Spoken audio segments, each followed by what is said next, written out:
Bonjour, voilà, aujourd'hui j'ai envie de t'apporter un message sur la victoire, sur la bénédiction divine en fait. Comment avoir la victoire et la bénédiction divine?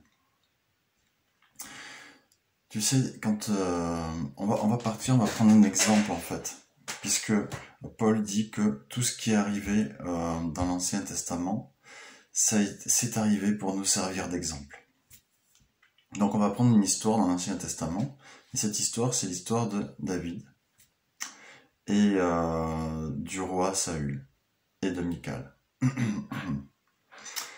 Ce qui s'est passé à un moment donné, c'est que il y avait Goliath qui menaçait les Israélites et il les menaçait vraiment tellement que tout le monde en avait peur, et le roi Saül en est venu à dire, celui qui le vaincra, je lui donnerai ma fille en épouse. Et aujourd'hui, Dieu veut te donner une bénédiction. Oh, Saül était loin d'être parfait, il était loin d'être une représentation de l'Éternel, mais aujourd'hui, on va le prendre comme tel. On va le prendre comme tel parce que il voulait donner une bénédiction au vainqueur. La bénédiction au vainqueur qu'il voulait donner, c'était sa fille en mariage. Aujourd'hui, peut-être que tu es dans cette situation. Peut-être que ta bénédiction, c'est la fille de Jésus, c'est la fille de ton Papa Céleste. Peut-être que c'est ça la bénédiction, enfin, c'est elle, la bénédiction que Dieu veut te donner, mais peut-être que c'est autre chose, peut-être que c'est un travail, peut-être que c'est la santé, peut-être que c'est des enfants, peut-être que, voilà. Donc, ton Papa Céleste veut te donner une bénédiction. Et Saül voulait donner une bénédiction au vainqueur. Et ton Papa Céleste veut te donner une bénédiction si tu es vainqueur, toi aussi.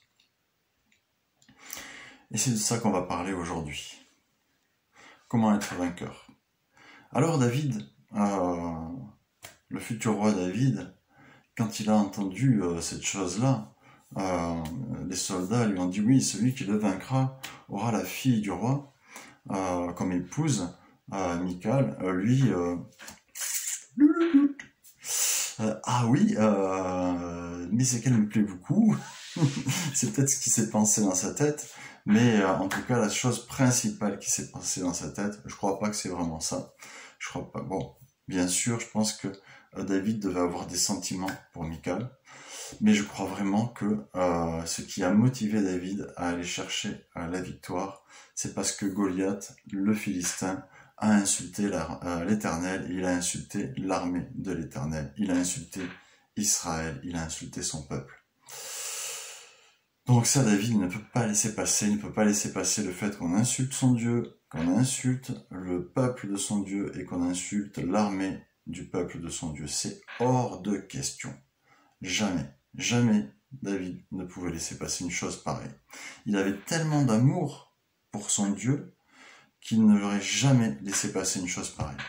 Alors aujourd'hui, est-ce que tu as cet amour pour Jésus qui fait que tu ne laisseras jamais, jamais, jamais passer une chose pareille? Oh, je te dis pas d'aller attaquer à la fronde tous les incroyants qui insultent Jésus. Non, Jésus s'est laissé crucifier.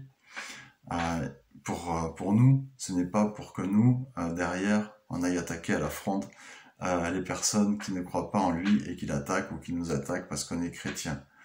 Mais je te parle des ennemis spirituels, je te parle des choses qui veulent anéantir ta foi, qui veulent te faire croire que Dieu n'est rien, que ton Papa Céleste n'existe pas, qu'il n'est rien pour toi, de toutes ces pensées que le diable t'envoie, de toutes ces tentations, toutes ces choses pour te faire tomber, de toutes ces épreuves, tous ces obstacles.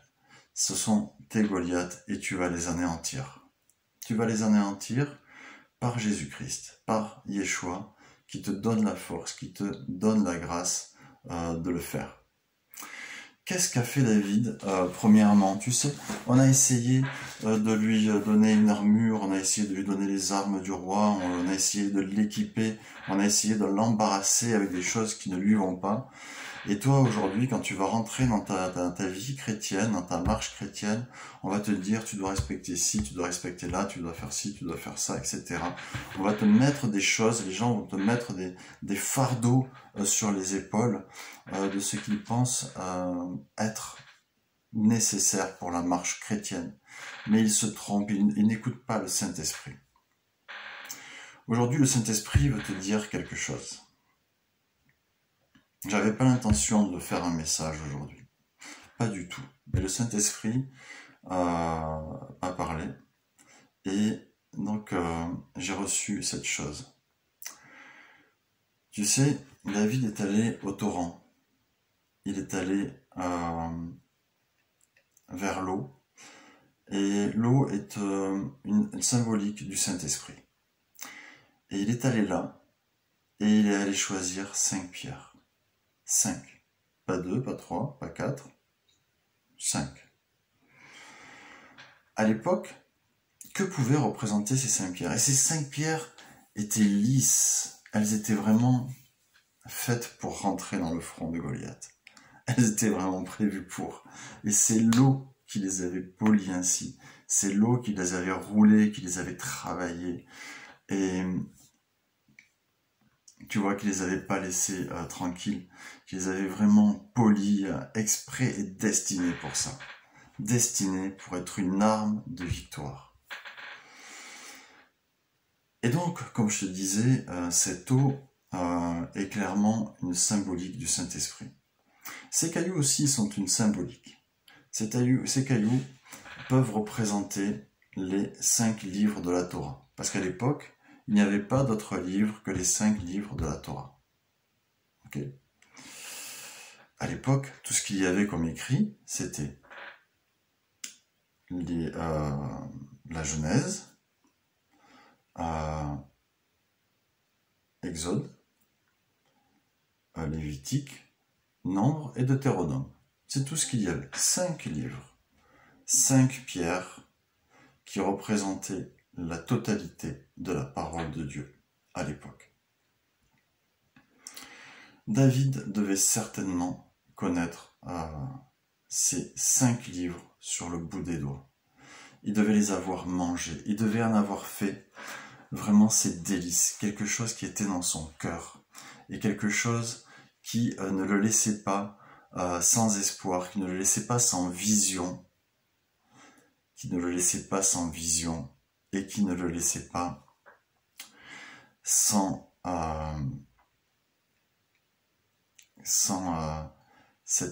direction. Voilà, qui ne le laissait pas sans direction pour sa vie. Il avait une direction claire pour sa vie. Et cette direction lui était donnée chaque jour par ces 5 livres. Aujourd'hui, il n'y a plus cela. Aujourd'hui, il n'y a plus que cela. Enfin, il y a d'autres choses, il y a aussi d'autres livres. Aujourd'hui, donc, si on peut faire un parallèle, voilà ce que l'Esprit Saint m'a montré, c'est que aujourd'hui, tu as la Torah, enfin, tu as l'Ancien Testament et le Nouveau Testament. Voilà, l'Ancienne et la Nouvelle Alliance, hein, comme tu veux, on va pas chipoter, on n'est pas là pour ça. Je suis pas dans ces combats-là. Moi, je suis dans du combat spirituel, pas dans du pinaillage intellectuel. Donc, aujourd'hui, voilà ce qui se passe. Tu as le Tanakh et le Nouveau Testament. Voilà. Donc, le Tanakh, qu'est-ce que c'est? C'est la Bible hébraïque. La Bible hébraïque est composée de quoi? De livres de la loi de Moïse, donc la Torah, de livres prophétiques, Ésaïe, Ézéchiel, ce genre de choses, ce genre de livres. On peut même y ranger l'Apocalypse. C'est un livre prophétique. Ce n'est pas une épître, ce n'est pas une évangile, c'est un livre prophétique qu'on peut classer dedans. On peut classer ça dans les livres prophétiques. Donc, dans l'Ancien Testament, hein, le Tanakh, on a la loi de Moïse, les livres prophétiques et les autres écrits. Les autres écrits qu'on peut considérer comme les livres historiques, hein, les livres où voilà, ça nous raconte des choses qui sont arrivées, des histoires. Ça s'appelle les autres écrits ou les hagiographes. Moi, je les appelle les livres historiques. Tu verras la raison pourquoi l'Esprit Saint me conduit à appeler ça les livres historiques. En fait, dedans, tu as les choses comme Esdras, Chroniques, Roi, Samuel, Ruth, Esther. Voilà. Et donc ça fait 3 sortes de livres, on est d'accord? Torah, donc la loi, les livres prophétiques et les écrits historiques, hagiographes, hein, voilà, autres écrits. Ça nous fait 3 cailloux, ça nous fait 3 pierres, hein, qu'on a dans le torrent du Saint-Esprit. 3. Où sont les 2 autres? Dans le Nouveau Testament, les évangiles et les épîtres. Les épîtres ou les lettres, hein, des apôtres et autres. On peut classer peut-être donc l'Apocalypse, comme j'ai dit, dans les livres prophétiques. Voilà. Enfin, si on fait voilà, Torah, prophétique, donc on va prendre l'Apocalypse, on va mettre dans le prophétique. Après, on a les livres historiques ou autres écrits. Voilà, dans ce qui est historique ou autre écrit, on peut mettre aussi les actes des apôtres. Clac, on le met là. Et après, eh ben, on a les lettres des apôtres, les épîtres et on va appeler comme révélations. Les épîtres, on va les appeler comme des révélations, en fait, des explications de ce que sont certaines choses, ben, comme ce qui est expliqué, enfin comme les évangiles. Les évangiles, en fait, c'est la bonne nouvelle. Donc, les évangiles, voilà, c'est la traduction, c'est la bonne nouvelle. Et les épîtres, donc les livres qui révèlent la portée des évangiles et qui révèlent aussi également la signification des 3 premiers livres. Voilà. La bonne nouvelle, les évangiles en révèlent une partie de ces 3 premiers, mais ici, les épîtres, ces livres de révélation, eux, expliquent vraiment tout le reste. Voilà. Alors, tu as ces 5 pierres. Tu as ces 5 pierres aujourd'hui. La loi, la Torah. Ça, tu sais quelque chose que tu dois respecter, mais tu dois le respecter à la lumière. Tu dois le respecter à la lumière de la révélation de la bonne nouvelle, parce que Jésus a donné vraiment l'explication de ce qu'est la loi. Il a accompli la loi. Il n'est pas venu pour l'abolir, il est venu pour l'accomplir. Donc il est venu pour la mener à vraiment sa portée maximum. Il est venu vraiment révéler le vrai sens de la loi. Donc tu dois avoir cette chose-là, la loi, qui produit dans ton cœur un changement de vie, un changement de comportement, un changement de pensée, un changement de façon de parler, un changement de façon d'agir. Ça doit vraiment avoir un impact fort sur ton cœur, sur ta vie. Ça, c'est une première arme. Deuxièmement, tu as les livres prophétiques. Les livres prophétiques, ça va révéler ta destinée. Parce que la destinée de l'humanité, qui est donnée dans les livres prophétiques, elle est aussi pour toi, parce que tu fais partie de l'humanité, tu fais partie du peuple de Dieu. Donc, les prophéties sont pour toi. Et les prophéties peuvent même te révéler quelque chose de personnel pour toi. Ça, c'est merveilleux. Et ça, l'accomplissement des prophéties, c'est quelque chose aussi qui doit avoir un impact sur ta vie. Oh oui, ça doit avoir un fort impact sur ta vie, l'accomplissement des prophéties. Parce que l'Apocalypse, c'est le livre le plus important. Mais c'est le dernier. Mais c'est celui qui nous révèle vraiment ce que nous allons vivre, auprès de Yeshua.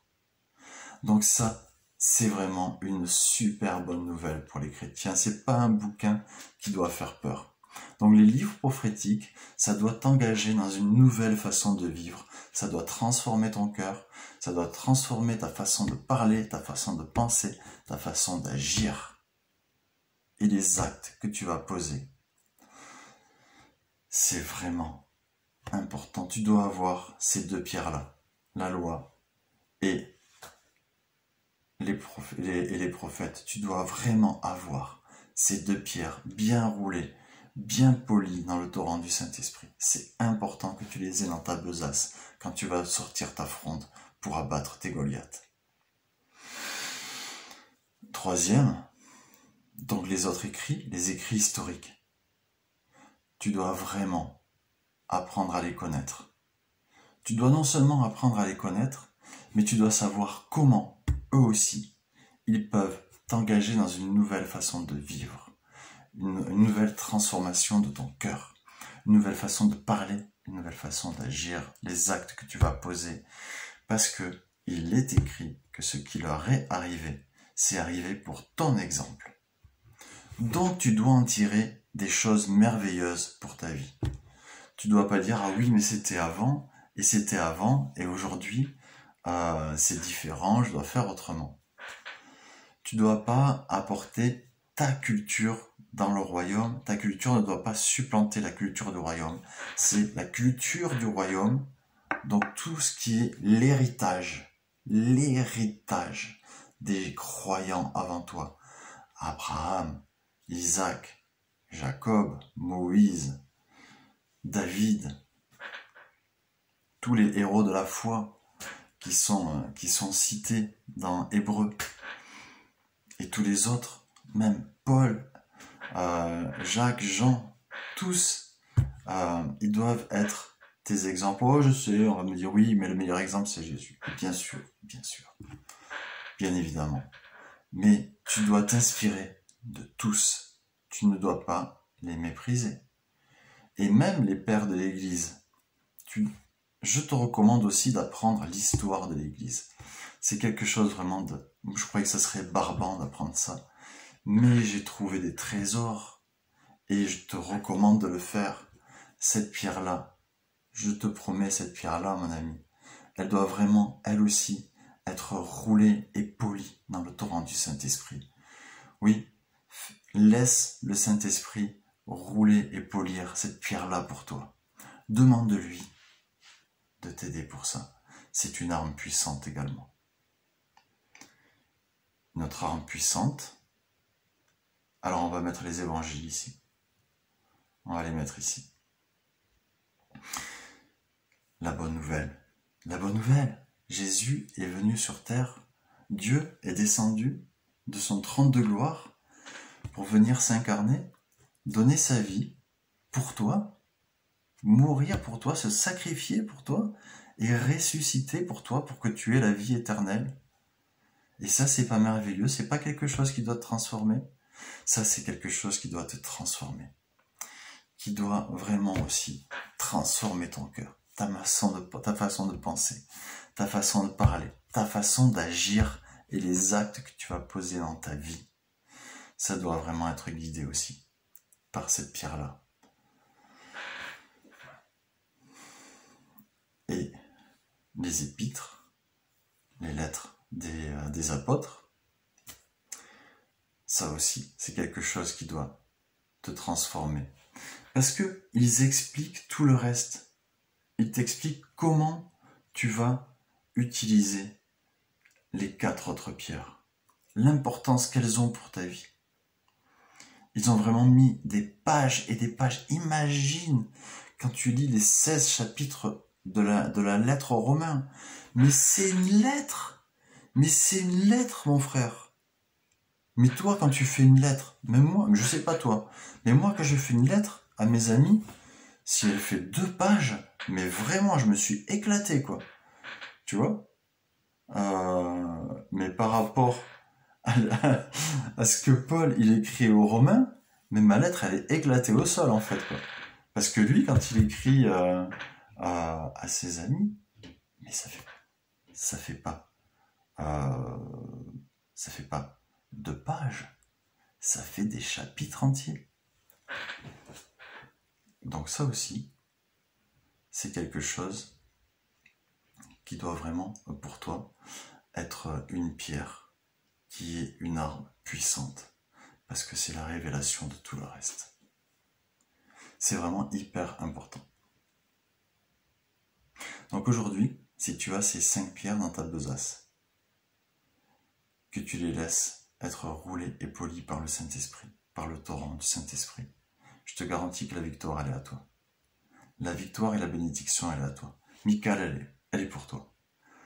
La bénédiction, elle est pour toi. Parce que rien ne va t'arrêter. Goliath, il va arriver, tu vas sortir ta pierre, elle va rentrer directement dans son front. Oui, parce que ta vie est transformée. Ta vie est transformée. Mais n'oublie pas, il est écrit aussi que celui qui croit avoir, celui qui n'a pas, on lui enlèvera même ce qu'il croit avoir. Fais bien attention d'avoir ces 5 pierres. Regarde bien ce que tu as dans ta main. Est-ce que tu as ces 5 pierres? Ou est-ce que tu as du vent?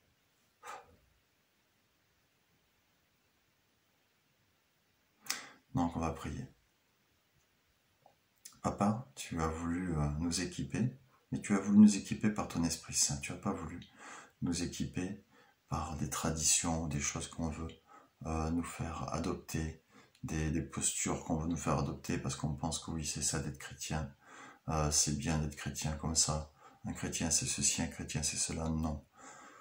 On ne veut pas être chrétien, on veut être disciple. On veut être tes disciples, Yeshua. Un disciple, c'est quelqu'un qui apprend. C'est quelqu'un qui avance. C'est quelqu'un qui écoute son maître. C'est quelqu'un qui met en pratique.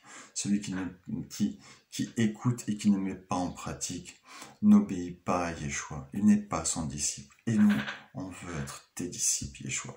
On veut être tes disciples, Papa. Et équipés par toi pour le combat, pour la victoire. Et je proclame que toi maintenant, qui écoutes ce message, tu es un homme ou une femme de combat spirituel. Je proclame que tu te lèves, je proclame que tu es équipé, je proclame que cet intérêt pour ces 5 pierres est dans ton cœur, cet intérêt, cet amour pour Yeshua qui va te pousser, te motiver à polir avec le Saint-Esprit ces 5 pierres est en toi. Je proclame ça au nom de Yeshua. Au nom de Yeshua.